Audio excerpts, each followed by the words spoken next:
Hello, ladies and gents. Welcome to tonight's episode of Poetry Live. Tonight, I'm going to be reading you all some T.S. Eliot. It's been a while since I've done any T.S. on the show. I was contemplating doing The Wasteland, but I think I'll save The Wasteland for a day when we finish Les Morts d'Arthur a bit early, and we've got time to do it. It's a very long poem otherwise. We've done it before, way back. Hello everyone, come in. Hello Blanks, haven't seen you in a long time. Hello Herbert, hello George, hello Queen and Black Rabbit, hello Karen, come in guys. Hello Hugo, welcome. How is Spain at the moment, Blanks? I heard that you had a cold at 35 degrees while it was snowing in Yorkshire, at which point we'd have done anything for 35 degrees. George, I am going to open tonight with Love Song of Alfred Prufrock. Prufrock is what I'm going to open on tonight. At some point we'll do The Wasteland. Way back when we started doing Poetry Live, I think The Wasteland was one of the first poems we did. But I remember it taking a good long while, so I might leave it for maybe next week. Maybe next week when I've got a bit more time on my hands. I've been a bit rushed this week. So let's wait until I've got the time to do it, and then we'll do The Wasteland in all of its wonderful glory, and we'll do it justice too. But still, I'm going to open tonight with the love song of J. Alfred Prufrock, which is not only one of my favourite poems ever, it's also the poem that I first kind of got into performing. It's the poem that taught me that you could read poems aloud in an exciting way. And I never read T.S. Eliot quietly to myself. I always read T.S. Eliot aloud. Always. I have to. So in a way, I suppose you could say the reason that we're here now is because T.S. Eliot came here in the first place. So hello Marcy as well. Welcome. This, to open tonight's show, is a love song of J. Alfred Prufrock. Sio credessi, che mia riposta fos, a persona che me tornas al mondo, questa fiamma staria senza più scos, ma perciò che chiama di questo fondo, non torno vivo alco, sicuro il vero, senza tema di infamia ti rispondo. Let us go then, you and I, when the evening is spread out against the sky like a patient etherized upon a table. Let us go through certain half-deserted streets, the muttering retreats of restless nights in one-night cheap hotels and sawdust restaurant with oyster shells, streets that follow like a tedious argument of insidious intent to lead you to an overwhelming question. Oh, do not ask what is it. Let us go and make our visit. In the room, the women come and go, talking of Michelangelo. The yellow fog that rubs its back upon the window panes, the yellow smoke that rubs its muzzle against the window panes, licked its tongue into the corners of the evening, lingered upon the pools that stand in drains, let fall upon its back the soot that falls from chimneys, slipped by the terrace, made a sudden leap, and seeing that it was a soft October night, curled once about the house and fell asleep. And indeed, there will be time for the yellow smoke that slides along the street, rubbing its back upon the window panes. There will be time to prepare a face to meet the faces that you meet. There will be time to murder and create. And time for all the works and days of hands that lift and drop a question on your plate. Time for you and time for me, and time yet for 100 indecisions, and for the 100 visions and revisions before the taking of toast and tea. In the room the women come and go, talking of Michelangelo. There indeed, there will be time to wonder, do I dare, and do I dare? Time to turn back and descend the stair with a bald spot in the middle of my hair. They will say, how his hair is growing thin. My morning coat, my collar mounting firmly up to my chin, my necktie rich and modest but asserted by a simple pin. They will say, but how his arms and legs are thin. Do I dare disturb the universe? In a minute there is time for decisions and revisions which a minute will reverse. For I have known them all, already known them all. Have known the evenings, mornings, afternoons. I have measured out my life with coffee spoons. I know the voices dying with a dying fall beneath the music from a further room. So how should I presume? And I have known the eyes already, known them all, the eyes that fix you in a formulated phrase, and when I am formulated, sprawling on a pin, when I am pinned and wriggling on the wall, then how should I begin to spit out all the butt ends of my days and ways? And how should I presume? And I have known the arms already, known them all, arms that are braceleted and white and bare, but in the lamplight downed with light brown hair. Is it perfume from a dress that makes me so digress? Arms that lie along a table or wrap around a shawl. Should I then presume? And how should I begin? Shall I say, I have gone at dusk through narrow streets, and watched the smoke that rises from the pipes of lonely men in shirt sleeves leaning out of windows? I should have been a pair of ragged claws scuttling across the floors of silent seas. And the afternoon, the evening sleeps so peacefully, smoothed by long fingers, asleep, tired, or in my lingers. Stretched on the floor here beside you and me, should I, after tea and cakes and ices, have the strength to force the moment to its crisis? But though I have wept and fasted, wept and prayed, though I have seen my head grown slightly bald, brought in upon a platter, I am no prophet, and here's no great matter. I have seen the moment of my greatness flicker, and I have seen the eternal footman hold my coat and snicker, and in short, I was afraid. And would it have been worthwhile, after all? After the cups, the marmalade, the tea, among the porcelain, some talk of you and me. Would it have been worthwhile to have bitten off the matter with a smile, to have rolled the universe into a ball, to roll it towards some overwhelming question, to say, I am Lazarus, come back from the dead, come to tell you all, I shall tell you all? If one, setting a pillow by her head, should say, that's not what I meant at all. That's not it at all. And would it have been worth it, after all? Would it have been worthwhile after the sunset and the dooryards and the sprinkled streets, after the novels, after the teacups, after the skirts that trail up along the floor, and this and so much more? It's impossible to say just what I mean. But as if a magic lantern threw the nerves in patterns on a screen, would it have been worthwhile if one, settling a pillow or throwing off a shawl and turning toward the window, should say that it's not it at all? That's not what I meant at all. No. I am not Prince Hamlet, nor was meant to be. I'm an attendant lord, one that will do to swell a progress. Start a scene or two.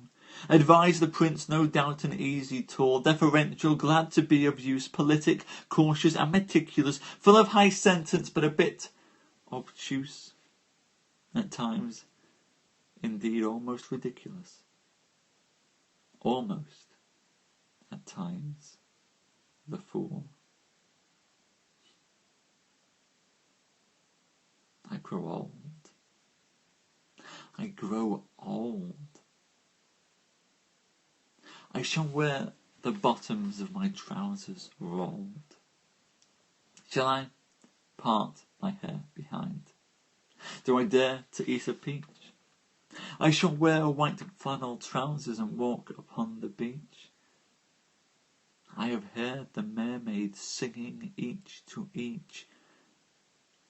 I do not think that they will sing to me. I have seen them riding seaward on the waves, combing the white hair of the waves blown back when the wind blows the water white and black.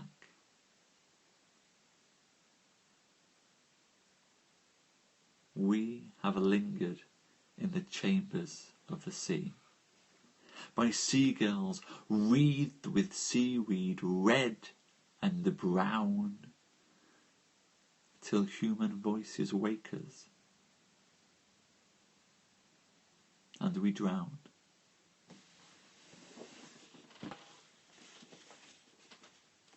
There, ladies and gents, that is the love song of Alfred J. Prufrock. I hope you enjoyed that almost as much as I enjoy reading it, for it is one of my favourite poems to ever read to anyone. So thank you, Lisa, thank you Black Rabbit, thank you, George, thank you. I'm glad, thank you, Herbert, thank you, Karen, thank you all, thank you so much. I'm glad you all appreciated that poem. Your son's name is T.S. Eliot. That's awesome, Lisa. That is awesome. You have a very good taste in names indeed, if that is your son's name. Excellent taste. But no, thank you, Rosella. And Rosella, I hope you didn't mind my really botched Italian at the start there. Wow, Trevor Saul Eliot. Was that deliberate, Lisa, or just a happy coincidence? I hope it was deliberate, actually. I hope it was deliberate, because I think it's a wonderful little pun. If it was excellent, yes, good. That makes me happy, Lisa. I like that. Multilingual puns. Trevor Saul Eliot. That works for me. Anyway, because Eliot's poems, or the ones that I'm reading by Eliot, are rather long. Yeah, and you could have gone for Tristram as well. Tristram could have done it. But hello, Rafa. Hello, welcome. I hope you're having a good evening. Tyler gets Fight Clubby, doesn't it? Tyler Durden. And I'm sure there are more than a few kids out there who are called Tyler Durden. I know you're here for the first time, Rafa. I know all the people who come into this show, and you're very welcome to come here. So this show is Poetry Live. We do it every weeknight at this time, and I read poetry live for all these good folk. And I do take requests. Anyway, we are one poem left to read tonight. Only 2 poems tonight because they are quite lengthy ones. Although this next one is a little bit shorter. This is The Hollow Man.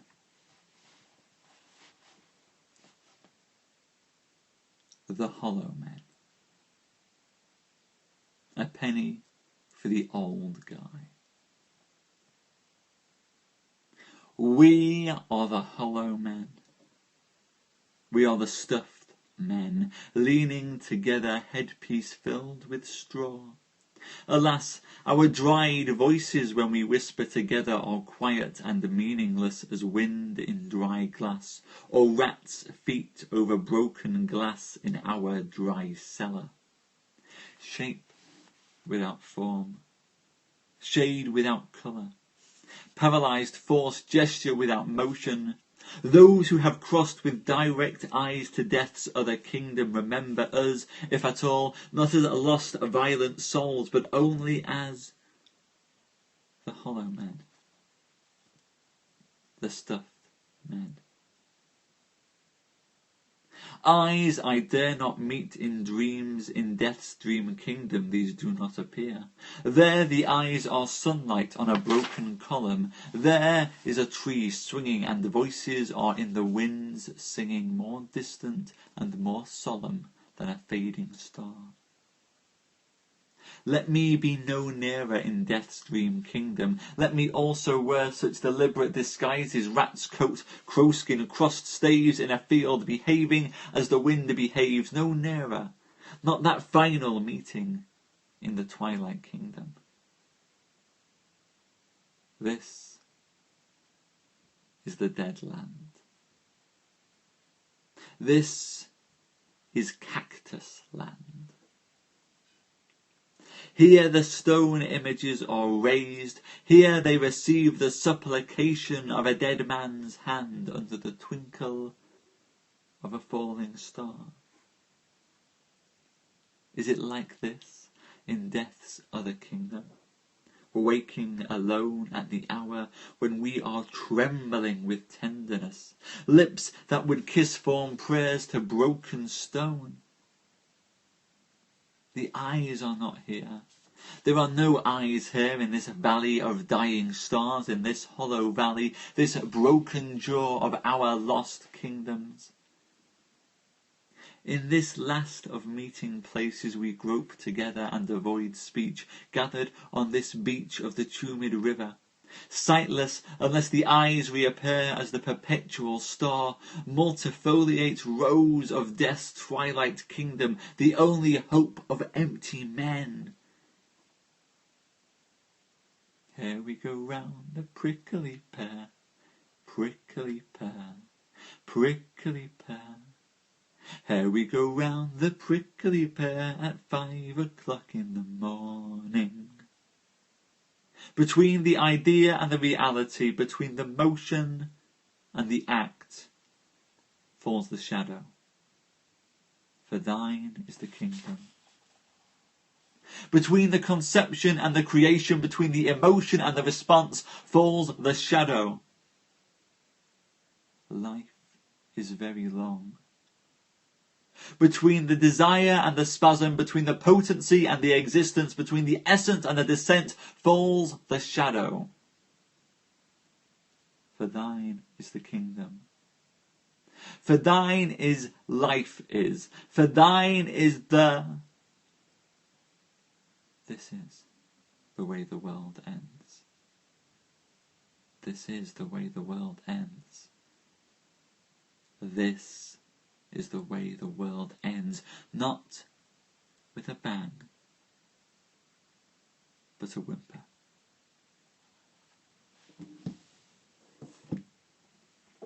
Thank you, Grace. Thank you for that lovely, lovely comment there. And hello Bahia. Hello, Raphael. Hello, Conrado. Welcome to Poetry Live. And that was The Hollow Men by T.S. Eliot. My second favourite Eliot poem. Actually, no, my third. The Wasteland is my favourite T.S. Eliot. No, second. First poem, second poem. I think it's a tough call. Thank you. I'm glad you like it, Bahia. That makes me happy. Very happy indeed. Wonderful. I'm sorry you didn't understand, so I didn't catch most of the words there, Raphael. It is quite hard to find, although it is out there. It is out there. Thank you, Rabbit. I'm feeling good going into the weekend. I am in a good mood. You guys are here, and actually, the more folk are in the show, the more hearts there are, and the more wonderful comments, the better a show you get out of me. I feed off the energy that comes from you guys. So thank you so much. Next week, Till Bashing Soul Eliot. Yes, that's it. I should pay you, Lisa, to name your son Till Bashing just for the promotion. Thank you. It means a lot, Bahia. It means an awful lot. Well, I'm glad. I try to keep the energy up, Grace. I try to keep it going. You guys are here to give me the energy, though. The energy comes from you. You'll notice this if you ever watch the replays. Episodes where there's only a few people in there, tend to get a little bit of lower energy. Lots of people, lots of hearts, lots of sharing, big energy. That's just how I work. I love the crowd and feed off it. So thank you. You guys make the show. It's you guys being here that the more that you're enjoying it, the more that you guys are enjoying the show, the better a show you get. out of me, which actually counts even when there's only 3 people here. If the 3 people here are the 3 people who really love it, then the 3 people here get that one. Read it whilst waving the letter opener around, Queen. Maybe next week. Maybe next week. Maybe. But hey, all still to come. Next week we'll do some more TS and I will do some Wasteland. So please do come for that. And as I said, let me know when I'm reading. Let me know that you're watching, that you're enjoying the show, and comment. Would you like Hollow Men again with a waving of that thing? You'll have to wait for next week, Queen. You'll have to wait for next week. I don't want to wear Hollow Men out on you. Next week, ladies and gents. Next week, you'll have to tune back in next week. Have to tune back in next week. Or else, next week, there will be some... Do you want more? Are you definite for more? Okay, if we do more, I'm not going to repeat a poem that I've already done. I'm not going to repeat a poem that we've already done. I'm going to do a different poem instead. If I'm reading one more, I'm going to do a different poem. A new poem. Oh, which TS should I go for? Nothing too long, because if you go for too long, then we end up getting stuck in that awful, awful prison where we just end up going with T.S. Eliot forever if we're not very, very careful. I'm going to go for The Journey of the Magi, actually. The Journey of the Magi. Ladies and gents, because you are such a wonderful audience, because you are such an incredible audience, you will go and get an extra poem out of me this evening. Because you care, because you share, and because the hearts and comments are there, I will do this for you because you deserve it and you're worth it. So here we go, ladies and gents. The Journey of the Magi by T.S. Eliot. A cold coming we had of it. Just the worst time of the year for a journey. And such a long journey, the ways deep and the weather sharp. The very dead of winter and the camels galled, sore-footed, refractory, lying down in the melting snow. There were times we regretted the summer palaces on slopes, the terraces, and the silken girls bringing sherbet. Then the camel men cursing and grumbling, and running away and wanting their liquor and women, and the night fires going out, and the lack of shelters, and the cities hostile and the towns unfriendly, and the villages dirty and charging high prices. A hard time we had of it. At the end, we preferred to travel all night, sleeping in snatches with the voices singing in our ears, saying that this was all folly. Then, at dawn we came down to a temperate valley, wet below the snow line, smelling of vegetation, with a running stream and a water mill beating the darkness, and 3 trees on the low sky, and an old white horse galloped away in the meadow. Then we came to a tavern with vine leaves over the lintel, 6 hands at an open door dicing for pieces of silver, and feet kicking the empty wineskins. But there was no information. So we continued, and arrived at evening not a moment too soon, finding the place it was, you may say, satisfactory. All this was a long time ago, I remember. And I would do it again, but set down this, where we led all that way, for death or birth. There was a birth, certainly. We had evidence and no doubt. I had seen birth and death, but had thought they were different. This birth was hard and bitter agony for us. Like death, our death, we returned to our places, these kingdoms, but no longer at ease here in the old dispensation with an alien people clutching their gods. I should be glad of another death.